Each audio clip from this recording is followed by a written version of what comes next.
thrust you out altogether from here. Speak now into the ear of the people, and let every man ask for his neighbor, and every woman for her neighbor, for articles of silver and gold. Adonai gave the people favor in the eyes of the Egyptians. Indeed, the man Moses was very great in the land of Egypt, in the eyes of Pharaoh's servants, and in the eyes of the people. So Moses said, "This is what Adonai says. At around midnight, I will go out into the midst of Egypt, and all the firstborn in the land of Egypt will die. The firstborn of Pharaoh sitting on his throne, and the firstborn of the maidservant behind the man, along with all the firstborn of the cattle. There will be great crying throughout the land. Like never not so much as the dog will growl against the men of Israel. Neither man nor beast, that you may know that Adonai makes his distinction between Egyptians and Israel. All these servants of yours will come down to me and bow down to me, saying, 'Get out, you and your people will follow.' After that, I will go."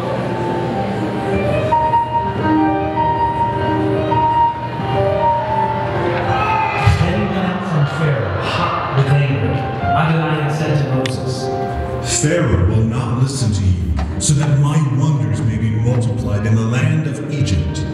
So Moses and Aaron did all these wonders before Pharaoh. Yet Adonai hardened Pharaoh's heart, so he did not let Bnei Israel go out of his land. Now Adonai spoke to Moses and Aaron in the land of Egypt, saying, This month will mark the beginning of months for you. It is to be the first month of the year for you. Tell all the congregation of Israel that on the 10th day of the month, each man is to take a lamb for his family, one lamb for the household. But if the household is too small for the lamb, then he and his nearest neighbor are to take one according to the number of the people. According to each person eating, you are to make your count for the lamb. Your lamb is to be without blemish, a year-old male. You may take it from the sheep or from the goats. You must watch over it until the 14th day of the same month. Then the whole assembly of the congregation of Israel is to slaughter it at twilight. They are to take the blood and put it on the two doorposts and on the crossbeam of the houses where they will eat it. They are to eat the meat that night, roasted over a fire. With matzah and bitter herbs they are to eat it. Do not eat any of it raw or boiled with water, but only roasted with fire, its head with its legs and its innards. So let nothing of it remain until the morning. Whatever remains until the morning you are to burn with fire. Also you are to eat it this way, with your loins girded, your shoes on your feet, and your staff in your hand. You are to eat it in haste. It is Adonai's Passover. For I will go through the land of Egypt on that night and strike down every firstborn, both male and animals. And I will execute judgment against all the gods of Egypt. I am Adonai. The blood will be a sign for you on the houses where you are. When I see the blood, I will pass over you. So there will be no plague among you to destroy you when I strike the land of Egypt. This day is to be a memorial for you. You are to keep it as a feast to Adonai. Throughout your generations, you are to keep it as an eternal ordinance. For 7 days you are to eat matzah, but on the first day you must remove chametz from your houses. For whoever eats chametz from the first day until the 7th day, that soul will be cut off from Israel. The first day is to be a holy assembly for you, as well as the 7th day. No manner of work is to be done on those days, except what is to be eaten by every person. That alone may be prepared by you. So you are to observe the Feast of Matzah, for on this very same day have I brought your ranks out of the land of Egypt. Therefore you are to observe this day throughout your generations as an eternal ordinance. During the first month of the evening of the 14th day of the month, you are to eat matzah until the evening of the 21st day of the month. For 7 days no immense is to be found in your houses. For whoever eats immense, that soul will be cut off from the congregation of Israel. Whether he is an outsider or one who is born of the land, you are to eat no immense. In all your houses you are to eat matzah. Then Moses called for all the elders of Israel and said to them, Go, select your lambs for your families and slaughter the Passover lamb. You are to take the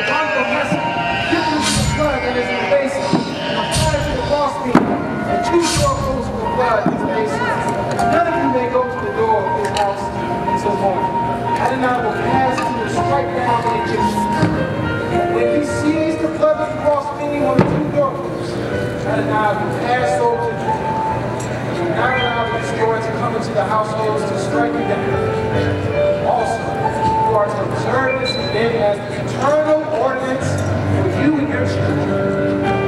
Come into the land which Adonai will give you as he has promised. You are to keep this ceremony.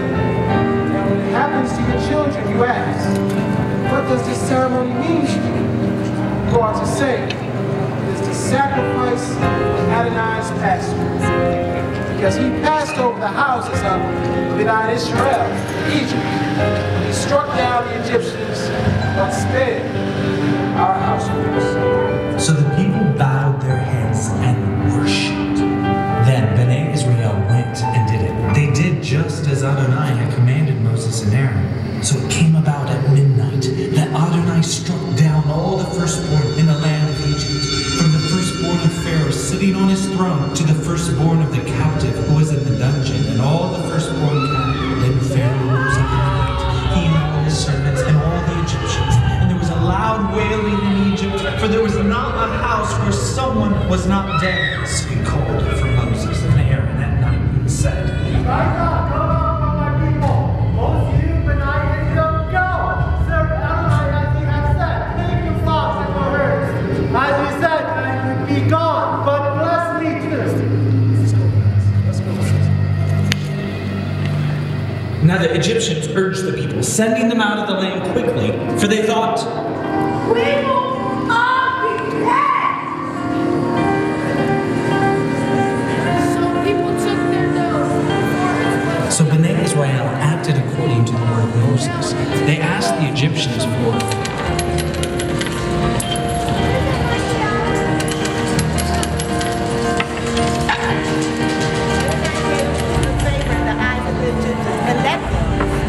Bnei Israel journeyed from Ramses to Succoth, about 600,000 men on foot, as well as children. Also a mixed multitude went up with them, along with the flocks, herds, and heavy livestock.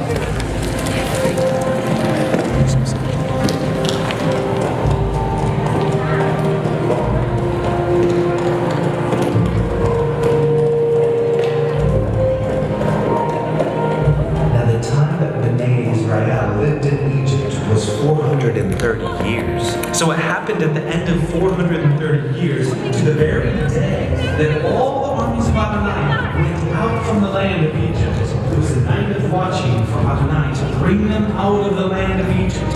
This same night is a night of vigil for Adonai, for all Bnei Israel throughout their generations. Then Adonai said to Moses and Aaron, This is the ordinance of the Passover. No foreigner may eat, but every man's servant that is bought with money, after you are circumcised, may eat it. Nor should a visitor or hired servant eat it. It is to be eaten inside a single house. You are not to carry the meat out of the house, nor are you to break any of its bones. All the congregation of Israel must keep it, but if an outsider dwells with you, who would keep the Passover for Adonai, all his meals must be circumcised. Then let him draw near and keep it.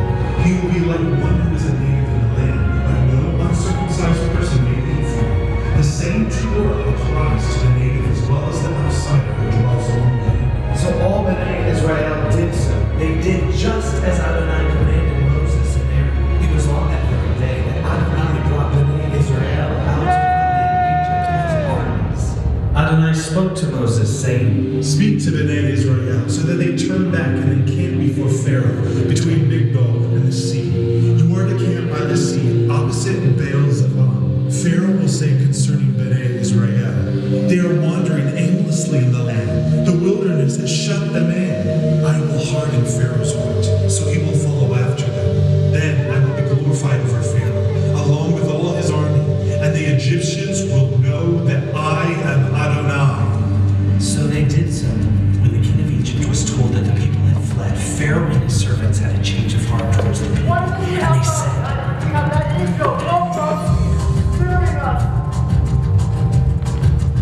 so he prepared his chariots and took his people with him. He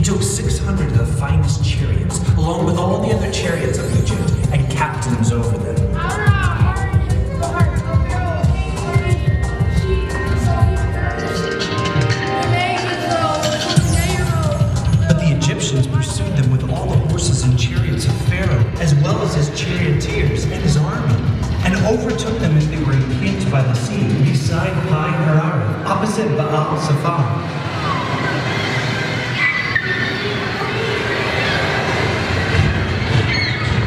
So they were terrified, and Bnei Israel cried out to Adonai. They said to Moses,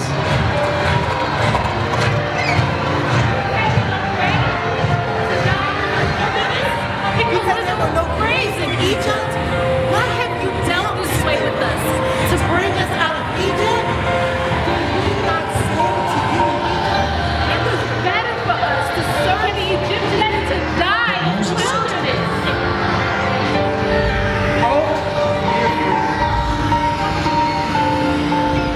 Stand still. See the salvation of our God, which He will perform for you today. You have seen the Egyptians today. You will never see them Then again. Adonai said to Moses, Adonai will fight for Why are you crying to me? Tell Bnei Israel to go forward.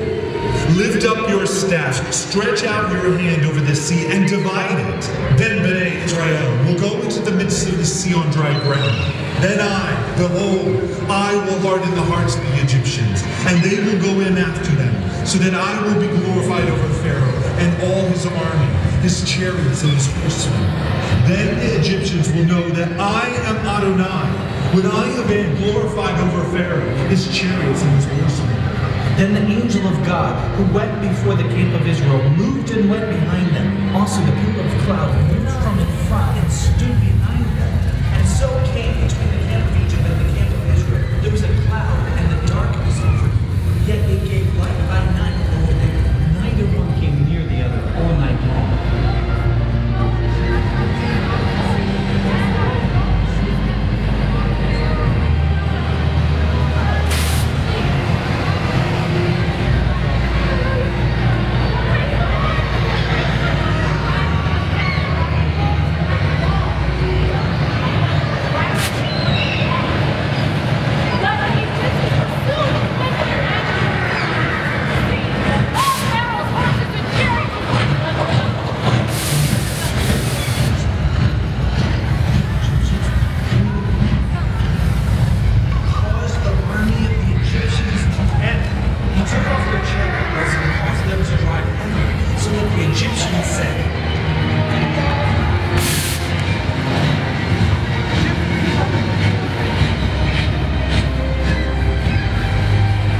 Stretch out your hand over the sea, so that the waters come back upon the Egyptians, over their chariots and their horsemen.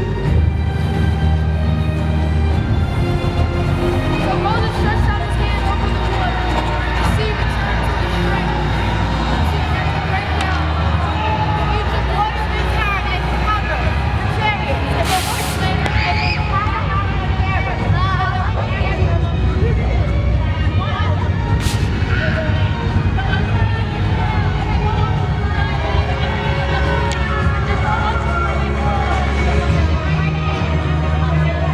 So Adonai saved Israel that day out of the hands of the Egyptians.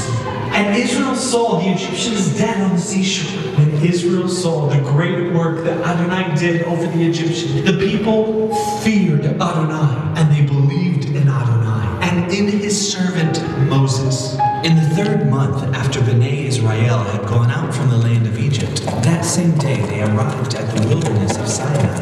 They traveled from Rephidim, came into the wilderness of Sinai, and set up camp in the wilderness. Israel camped there, right in front of the mountain. Moses went up to God, and Adonai called to him from the mountain, saying, Say this to the house of Jacob, and tell Bnei Israel, you have seen what I did to the Egyptians, and how I carried you on eagle's wings and brought you to myself. Now then, if you listen closely to my voice and keep my covenant, then you will be my own treasure from among all people, for all the earth is mine. So as for you, you will be to me a kingdom of Kohanim and a holy nation. These are the words which you are to speak to Bnei Israel. So Moses went, called for the elders of the people, and put before them all these words that Adonai had commanded him. All the people answered together and said, Then Moses reported the words of the people to Adonai. Adonai said to Moses, I am about about to come to you in a thick cloud, so that the people will hear when I speak with you and believe you forever. Then Moses told the words of the people to Adonai. Adonai said to Moses, Go to the people and sanctify them today and tomorrow. Let them wash their clothing. Be ready for the third day. For on the third day Adonai will come down upon Mount Sinai in the sight of all the people. You were to set up boundaries for the people all around, saying, Be very careful not to go up onto the mountain or touch the border of it. Whoever touches the mountain will surely be put to death. Not a hand is to touch it, but he will surely be stoned or shot through. Whether it is an animal or a man, it will not live. When the shofar sounds, they may come up to the mountain. Then Moses went down from the mountain to the people, consecrated them, and then they washed their clothing. He said to the people, Be ready for the third day. In the morning of the third day, there was thunder and lightning, a thick cloud on the mountain, and a blast of an exceedingly loud shofar. All the people in the camp trembled. Then Moses brought the people out of the camp to meet God, and they stood at the lowest part of the mountain.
Stood far off. So they said to Moses,